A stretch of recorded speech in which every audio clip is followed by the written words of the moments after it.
G'day, this is Pete from Ace Creative. I've been really thinking about some of the Fujifilm recipes talked about on the Fuji X Weekly website. I use quite a lot the Fuji X-T1 with a 27mm pancake lens, and a lot of the X-Trans 2 sensor cameras like this one only had a few of the presets. One of the ones that I've really liked using and really been interested is the classic chrome, and which isn't preloaded on here. So I've got the recipe off the Fuji X Weekly website and I've been using it and I'm really impressed. So I set myself a challenge to take some photos using the classic chrome preset, so to speak, on the X-T1. So these next images, or this video, will really be about showing you that, which I'm really quite excited to do. Now, all these photos were taken in JPEG, and for those that know Fujifilm, their JPEGs are quite good. I could have edited them, and it was really hard not to edit them, but I wanted to stay true to the mission of what I was going to do. So none of these photos are edited, they're honestly straight out of camera. These were taken over the last few days, just in and around where I've been living. So like I did with the last video, I'm going to talk through some of the shots, and I've got some vid of the actual location. So I really think you're going to enjoy it. I certainly enjoyed taking these photos. I really want to know what you guys think about the classic chrome filter or classic chrome preset. If you guys are Fujifilm users, if you've done it yourself, certainly let me know your thoughts. One of the videos I watched in preparing to make this was this German Fujifilm shooter, and one of the tips he gave about using the classic chrome filter or preset was don't overexpose, and I overexpose. So that's a real key learning for me. Although I still think it gives the photos quite a nice dreamy look. Obviously the ultimate aim is to try and get digital photos that look like film, which I still think I've done, but I really did overexpose. So these first shots, I've actually been to this particular location before, is an old farmhouse, and I like the faded whites, and I love the rust on the roof. So it's a pretty simple composition. It looks quite nice, I think, with light blasting on it, like the early afternoon shot. So it's quite nice. The one thing I'm finding with the classic chrome is it seems to desaturate. I think that's the right word, but it's still quite nice. Where these photos were taken in Brisbane is down the southern end of Brisbane, and there's quite a lot of sugarcane areas, and it's just really interesting to watch as the year progresses, the cane increase. I've done quite a few shoots in this particular area. I really wanted to capture that really long depth of field with those really dreamy colors. So the blue sky, the clouds are really wispy, but just that sunburnt kind of sun-drenched look of the sugarcane. There's quite a lot of farming equipment, and this particular place that I went to had heaps of trucks, and this first one caught my eye because I love that faded blue. It was just, so I'm looking at the photos, it was just, there was a softness about it, and it's always interesting comparing that softness to actually the harshness that's going around. Like these trucks would have been really heavily used, obviously, back in the day, but then this almost baby blue, I really like it.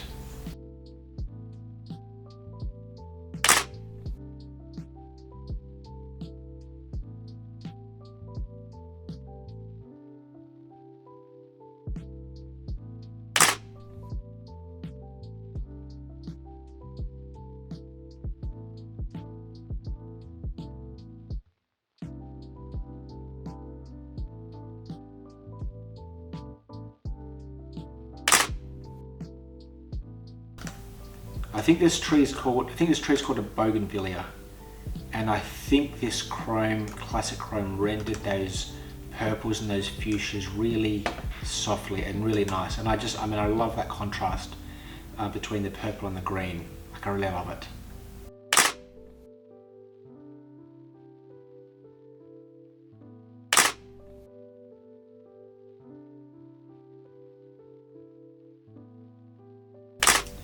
This is an old butcher shop, which I'd been to again before. It's right across the road from a sugar mill, and there was an eeriness about it.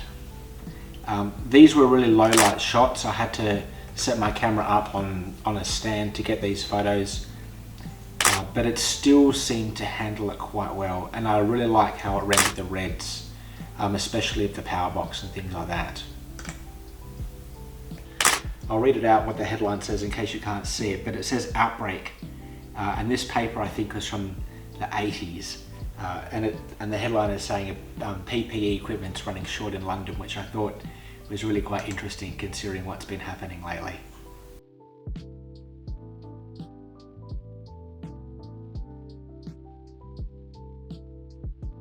Finally, in this particular area was this church, Lutheran church, and similar to the other shots of the farmhouse, I love how this filter or this preset forgives shadows. So these shots of the church, certainly the front of the church, wasn't facing the sun. It is a little bit overexposed, but I like what it's done with the whites. And again, these photos really aren't edited at all. These final few shots I actually took, one of them was at my work and the other one was on the way home from work. The building next to my building has, I think it's called a ghost sign. So when there's an old sign on one side of the building, and then the front of the building is completely different. So I've been wanting to take a photo of this for a long time, but the trees around it were always grown. Finally, and I think these are, I wouldn't say they're my favorite shots, but they are interesting from a color point of view. This red car outside this house with the red vents and red on it. They were quite hard to compose, and I can't honestly say I love the photos, but I like the photos. And just trying to compose photos in that classic film look, but I like the reds, and I really like how the red has worked on this particular filter. So what do you think, guys? Is classic chrome a winner? I really quite like using it. Again, I really want to thank Fuji X Weekly for providing these recipes, and there's a stack of other ones there. I'll put the link in the description below, and I'll probably try some of the other filters as well, or recipes as well. Some of the color negative ones look really quite interesting. So if you've had experience with these, either on an X-Trans 2 Fujifilm, or you're using classic chrome on some of the later ones, I know the X-T or the X100V has it preloaded, and seen quite a lot of YouTube videos where it's been used there. Let me know your experience. I'm really interested to know. And if you've got a favorite image, let me know in the comments. I really appreciate your feedback. Don't forget to hit me up on Insta, do the like and subscribe thing, and we'll chat later. Love God, love others, and take time to listen.